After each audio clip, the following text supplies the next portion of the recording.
Hey everyone, Professor Davis here for CHEM117, Experiment 7, which isn't really an experiment, Chemical Literature and Drawing. Now this is going to be a slightly unusual week for us, but we're going to cover a lot of material. We're just not going to be doing any exercise in the laboratory. Instead, we'll be using a computer and the internet to accomplish our goals. So some key topics for this week include, we're going to talk about sources of scientific information. We're going to talk about how we locate scientific articles using the internet, and how we can use those articles when we're writing papers of our own.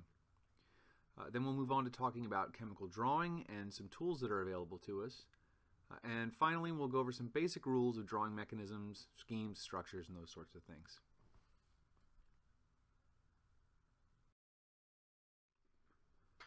In general, we break down chemical literature into three main classes. The first of these is primary. Now, primary literature is the original report of research as accounted by the person or persons who actually made the observations. It can cite the other primary literature directly, but again, it's primarily the work of the author who is reporting on it. And good examples of primary literature are things like journal articles and patents.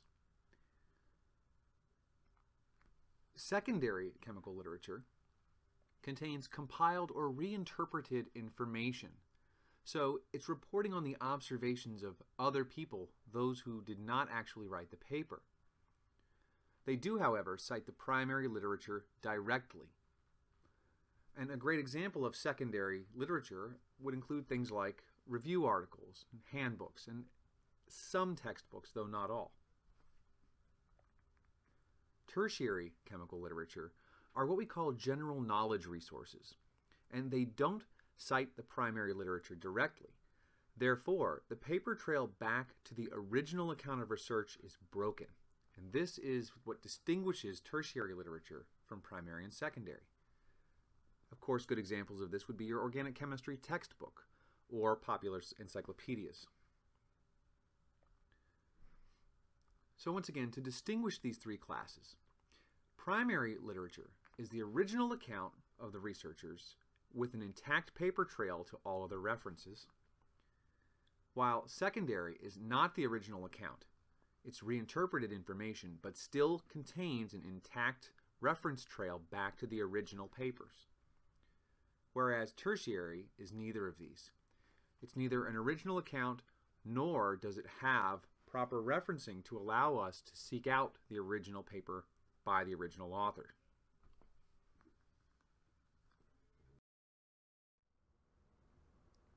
So how do we go about finding these primary and secondary sources that are so important to us when we create chemical literature? Well, we have a number of search and retrieval tools available to us, including web-based databases, such as the ISI Web of Knowledge, which scans a broad range of subject areas and gives us a very large database of journals to search. We also have slightly more focused search pages. For example, the American Chemical Society Journal's homepage, which will search only those journals published by the ACS, and therefore give us a more focused search on chemical topics. In a third instance, we have integrated applications like SciFinder, in which we can actually use other applications, such as chemical drawing software, to do a query based not necessarily on text, but on molecular structure itself. And we'll be using all three of these in our assignment this week.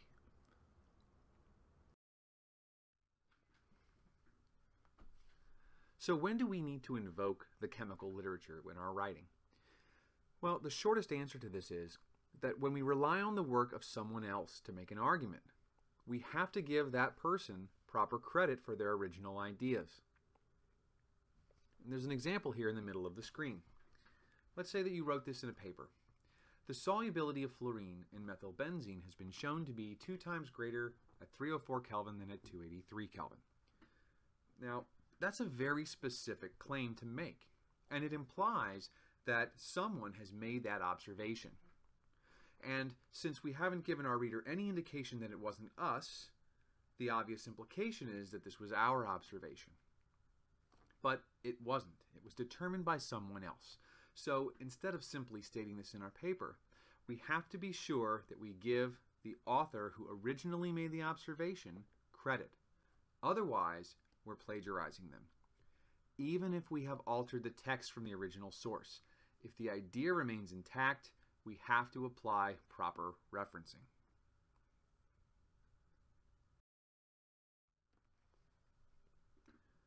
So when we rely on the work of someone else to make an argument in our paper, we have to let our reader know that we're doing so. And one way in which this is done is by placing a superscripted number at the end of the statement. You can see here I've placed a superscripted 1 at the end of my assertion about the solubility of fluorine. So in the bibliography of my report, I simply list reference number 1 and then offer all the information necessary for the reader to track down the original account of research for themselves. So if they're unclear or aren't absolutely certain that I've interpreted it correctly, they can go back to the original account and form their own opinions about what these researchers saw and did and what it tells us.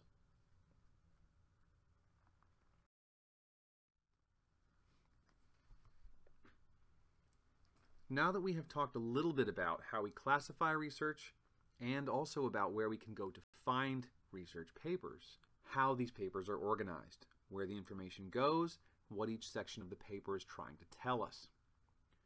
This is an overall breakdown of what I call the anatomy of a scientific paper. And I should preface this discussion by telling you that there are as many ways to organize a scientific paper as there are scientists to write them. But there are certain fundamental principles to which we all adhere when doing so. So we're going to use a very simple method of organization, and you'll see many, many papers in the literature which don't follow this exactly step by step. But they will all adhere to the principles that are protected by using this format. We're going to talk about what's in the title and author credits, the goals of an abstract, how to craft a good introduction, how to convey a procedure, the methodology that we used, our results, our interpretation of the results called the discussion, and then how to summarize all of this in the conclusions, and finally, of course, to give credit to anyone else's work which we've used in making our arguments in a references section. So let's go one by one through these sections using a genuine example from the chemical literature and see if we can get a better understanding of what each one of these sections accomplishes.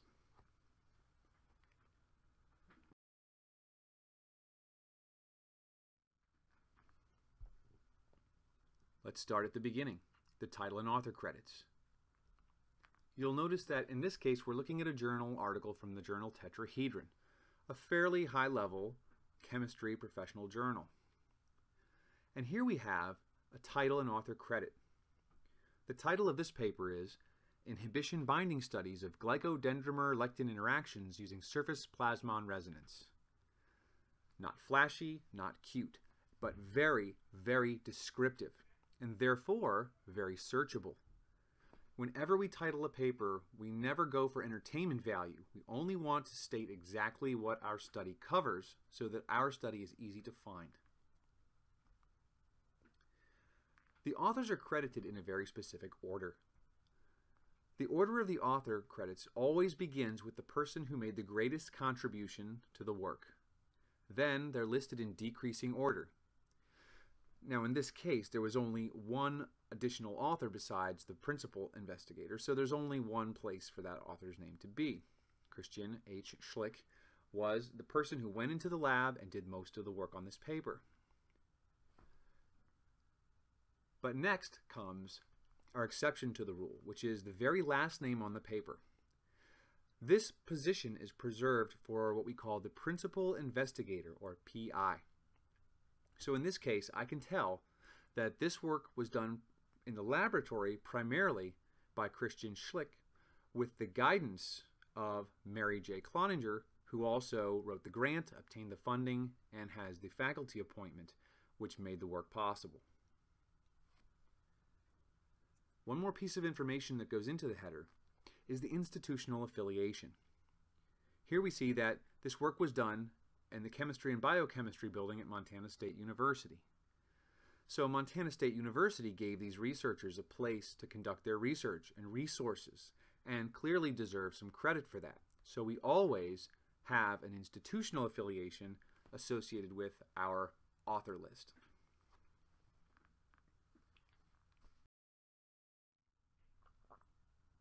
Now we're ready to move on to the abstract of the paper. An abstract is a brief synopsis of the project, all the way from its goals through its execution and results. We're not going to be writing abstracts for our formal reports, but if you stop and think about it, this is essentially what we've done for the first 6 projects that we've conducted in the lab course. So in the abstract for our paper, I can scan it very quickly and realize this is a paper about protein-carbohydrate interactions, which are important in biological processes, that the author is going to study them using surface plasmon resonance, and even that some of the values they obtained were in 260 to 13 nanomolar binding constant ranges. So it gives me everything from their system to their goals to their methodology and results, all encapsulated in a very, very short sales pitch.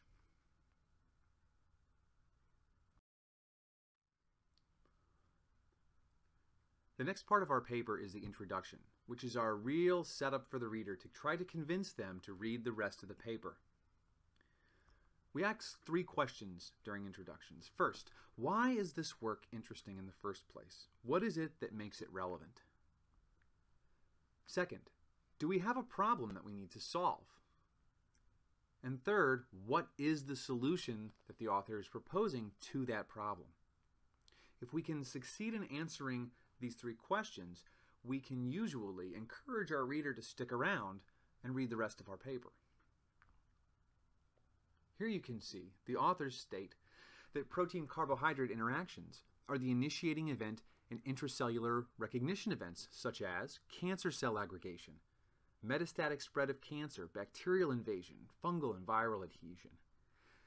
These are processes that are all very important in medicine. So clearly, this type of interaction is worth understanding. It's interesting.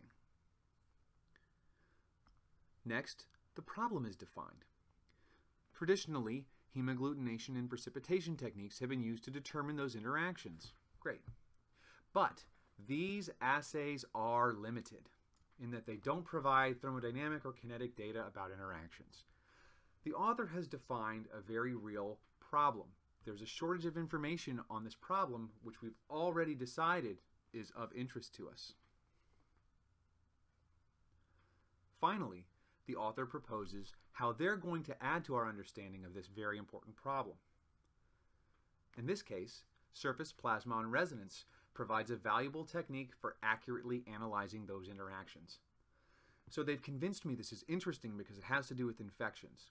There's a problem in that we don't have thermodynamic and kinetic data about the interactions, and that this author just might have the solution in surface plasmon resonance. So now I'd like to read the rest of the paper. So let's do that.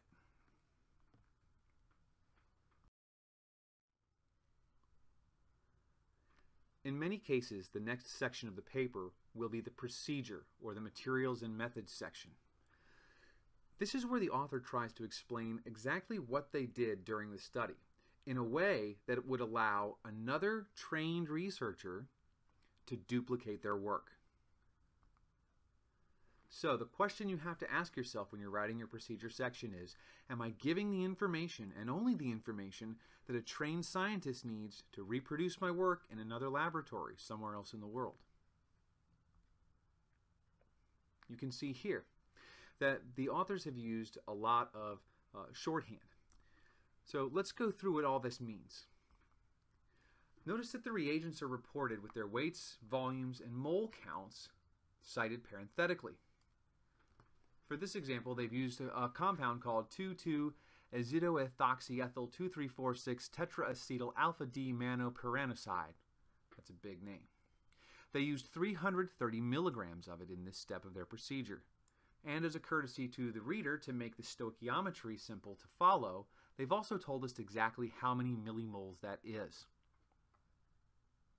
Now, solvent volumes are reported, but we don't have to give mole counts because solvents aren't participating in any reactions.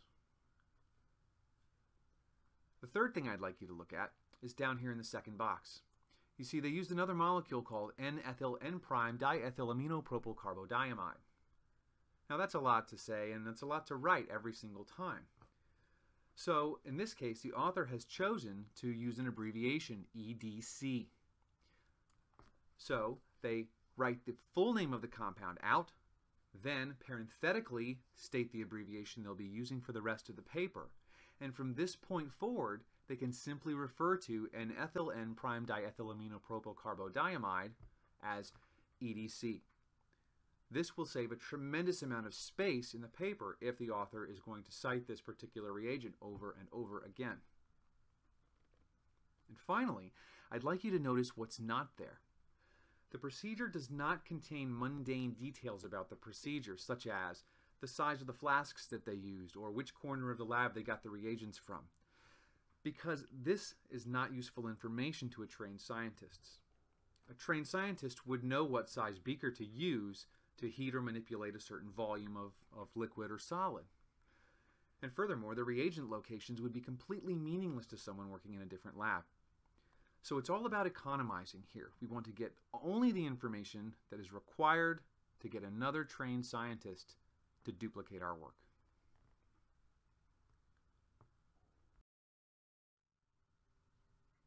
Now it's time to move on to the results section of our paper. So let's take a look at this page from our study, specifically this piece right here, because it illustrates two important points I want to make about what a results section should contain. First, notice that the section very clearly shows how the data were compiled and treated to reach certain calculated values. For example, see here they've got this plot that they used to convert their raw data into an actual binding constant. And second, that even though they report that binding constant here, see the observed KD for the binding of Con A to the mannose functionalized surface was estimated at 78 nanomolar. They make no attempt to interpret what that binding constant means or to compare it to anything else. So they're trying to objectively present their data without passion or prejudice in a way that allows their reader to formulate their own opinions about the study before reading the opinions of the study authors.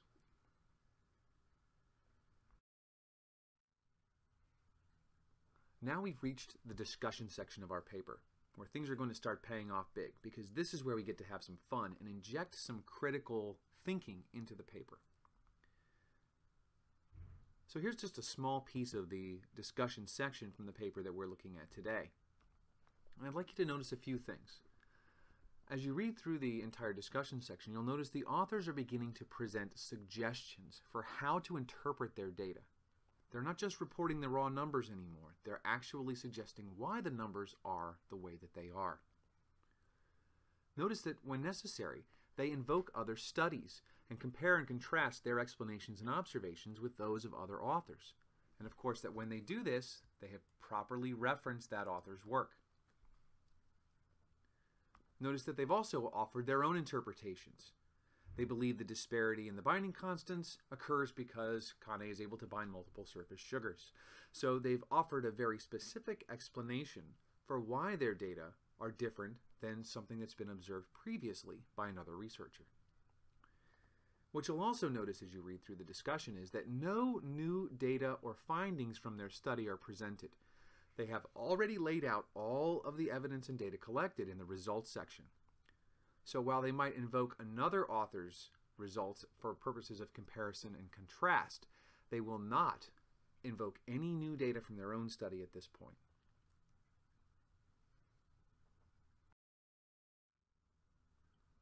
The next section of our paper is the conclusions section. And I'm going to show you two small clips from the conclusion section of the paper that we've been looking at. And what I'd like you to notice here is that the authors cover two very important things here. First, notice they offer some commentary on whether or not they achieved their experimental goals, stating that their surface plasmon resonance competition assays are an effective tool for studying solution phase binding events. So clearly, they feel as though they've proven their point, that this technique does offer new information about the kind of binding events they've been studying. Second, they make some forward-looking statements about how their research can be improved, reapplied, or advanced. In this case, citing designing therapeutic agents for human health based upon the results that can be obtained from their assays. These are the two most crucial components of an effective conclusion. First, reflecting on your own work, and second, looking forward at how it can be carried onward for the betterment of mankind. And of course, the final section of our paper is the references section or bibliography, in which we give credit to those authors whose work we have relied upon to make our arguments. Take the example from our paper. The very first sentence of the introduction states that protein-carbohydrate interactions are the initiating event in aggregation of cancer cells, metastatic spread of cancer, bacterial, fungal, and viral infection. That's a lot to claim, and you've got to back that up somehow, and they have, in this case, with 4 different references, all of which are listed in their references section. And to be sure that any reader can go back and read those original accounts of research for themselves, they've indicated that they have 4 references, 1 through 4, and they've listed those numerically in their references section. So now, if I would like to read more about exactly what the authors were talking about when they said bacterial invasion or fungal and viral adhesion, I could simply go to one of these 4 references and read more from the original authors who made the original observation.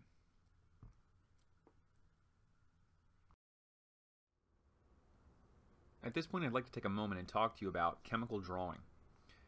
As you peruse the literature, you're going to notice very quickly that no one hand draws anything anymore in professional publications. It's all done digitally. And we're very fortunate here at Georgetown to have access to one of the tools that those professionals use. It's called CHEMDraw. Now, you'll find CHEMDraw installed on the Blommer Science Library computers, and you can download a copy of it for yourself at the Blommer Library website. Search for CHEMDraw. This is the software that you must use to complete this week's assignment, and hopefully will want to continue using throughout the rest of the course.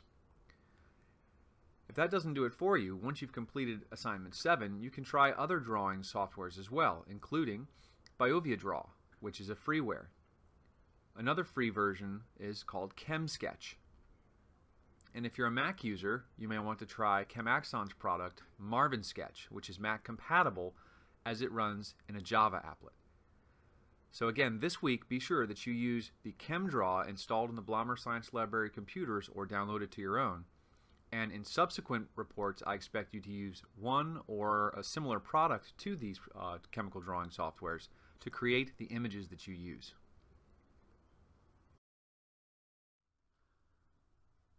By far the most challenging figure that you'll need to draw during this course is a chemical reaction mechanism. Something like this example here, the second step of an enol ketone tautomerization. Now, each arrow, bracket, line, and letter conveys something very specific about what's going on during the reaction. So notice that I haven't included all the necessary lone pairs because I can actually infer what those are based upon the valence of each atom. So when I see an oxygen with 2 bonds to it, I know clearly that oxygen must have 2 lone pairs. Notice also that whenever practical, care is taken to be sure that elements of the drawing don't cross one another. For example, this arrow goes a long way around just to avoid touching anything else on the drawing, which could cause some confusion. So we'll be doing this for all of our drawings this semester as well. Although you're bound to find exceptions to this rule in the literature, this will be the rule for us for the course. Lines should never cross any other object within the drawing. With that said, with all the different arrows that you see in this mechanism, the question arises, which of these arrows should I use to depict which type of thing within the mechanism? Well, a straight single-headed arrow depicts an irreversible reaction step, meaning one which does not establish an equilibrium but rather converts completely into the product for that step. In the cases when we have an equilibrium mixture, we use arrows pointed forward and backward above and below one another. A third type of arrow would be a single double-headed arrow, which is used to separate resonance contributors. And finally, the curved arrow tells us that we're monitoring the flow of an electron pair during the reaction. So in this case, the red arrows are depicting the flow of electrons, while the black arrows are depicting an irreversible reaction step and the separation of two resonance contributors within this mechanism.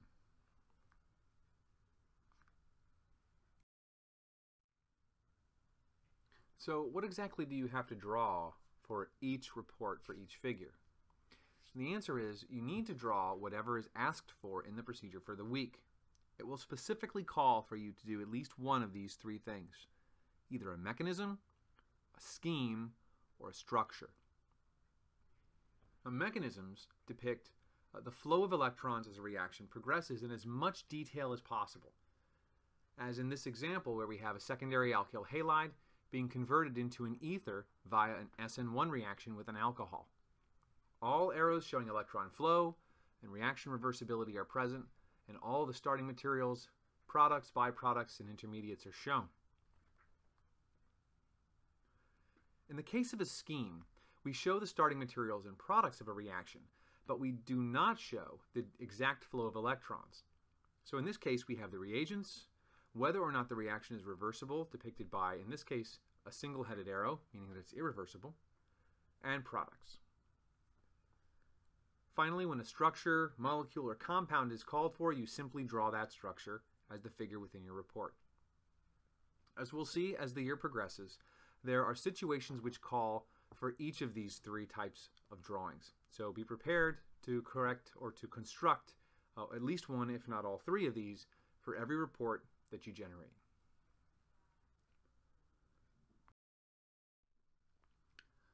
This brings us to this week's assignment.